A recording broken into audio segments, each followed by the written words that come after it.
So the first practice we're going to look at is when a player is receiving the ball with pressure directly behind them. So if we picture, this is a 11-a-side 4-3-3 for the blue team against a 4-4-2 for the red team. Quite a typical setup and position on the board. So the centre half is played into the number 6, who's received it and is attacking the opposition central midfielders. They're worried about the opposition centre midfielders. Their wide players are tucked in alongside them, making it relatively compact. The fullback is worried about the ball going in behind them because there's no pressure on the ball for the wide player to look in behind.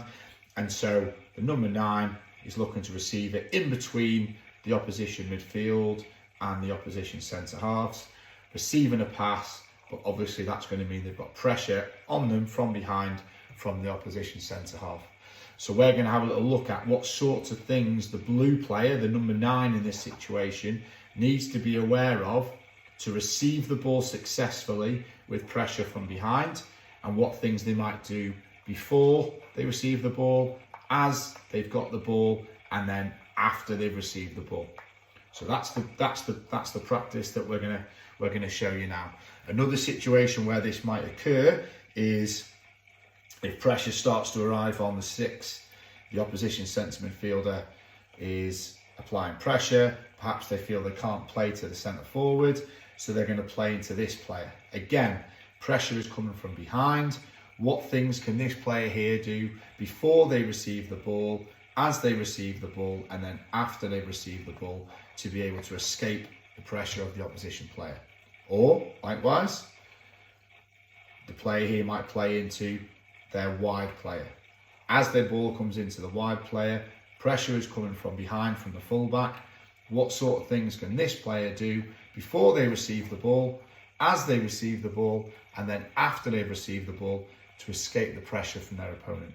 So the practice we're going to show you now is going to introduce that idea to our under-8s group, appropriate to them as 6 and 7-year-olds, but also appropriate to what they're going to do as they grow and they start to play more advanced versions of the game with greater numbers on the pitch. So that's the practices we're going to show you. The first one is a 1v1v1 practice, and you'll see that pressure comes from behind, but then on the result of that, there'll also be pressure from a second player. So how are they going to deal with that situation?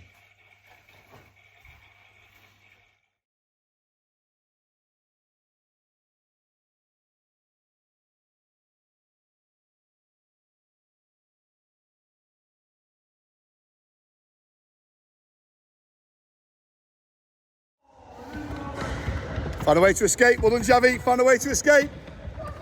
Okay, so as you'll have seen on the image there, the practice is going to start with a player starting in possession of the ball, an opponent who they're going to pass the ball into to start the practice, who's going to start on a little yellow strip. Reason for the little yellow strip is just to keep a distance between them and the player receiving the ball. I don't want to give the children too much to be thinking about regards distances between them and the ball at the moment, especially as they're actually receiving the ball from an opposition player.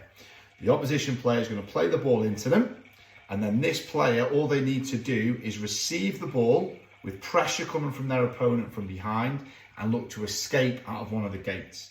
As you can see in the image, I've put the gates at 3 different places. It's up to you how big you make this area, and actually, as you'll see in the little video that follows this, during the practice I move these gates to different places, so I might have 2 behind and 1 to the side. I started quite easy with 1 on each side and 1 behind, just to add a little bit of variability and change the decisions the children are making. This player, after they pass the ball into their opposition player, will run and enter the game through one of the gates.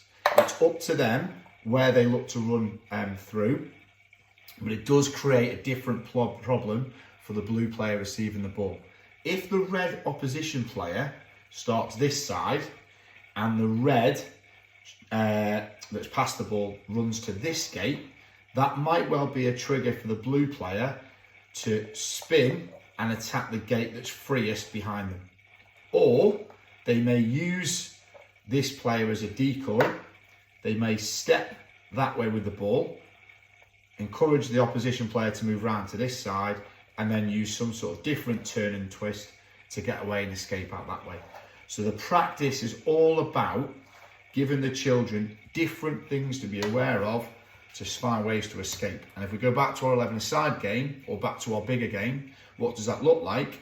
Centre forward receiving the ball, pressure from a centre back behind. Where are they looking to get to? Well, number one priority would be, can we get to the goal and have a shot?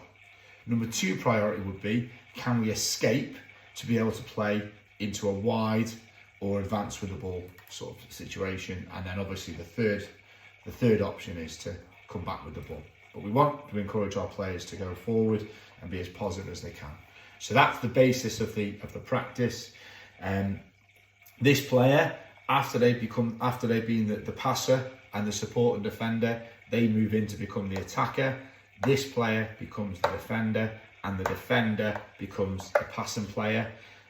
With the children, you may notice in the video I refer to this player as the destroyer. A bit more exciting and a bit more engaging than calling them a defender. And it's effectively a 1v1, but it becomes a 1v2. And if you think about the game, that for me is real to the game, with players recovering from behind or supporting players coming in to help and try and win the ball.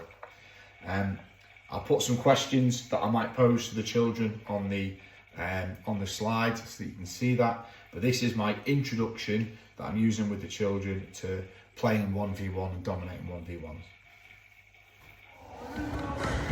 Find a way to escape. Well done, Javi. Find a way to escape.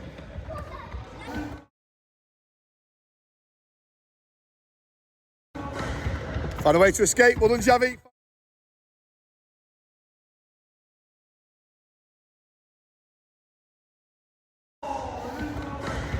Find a way to escape. Well done, Javi. Find a way to escape.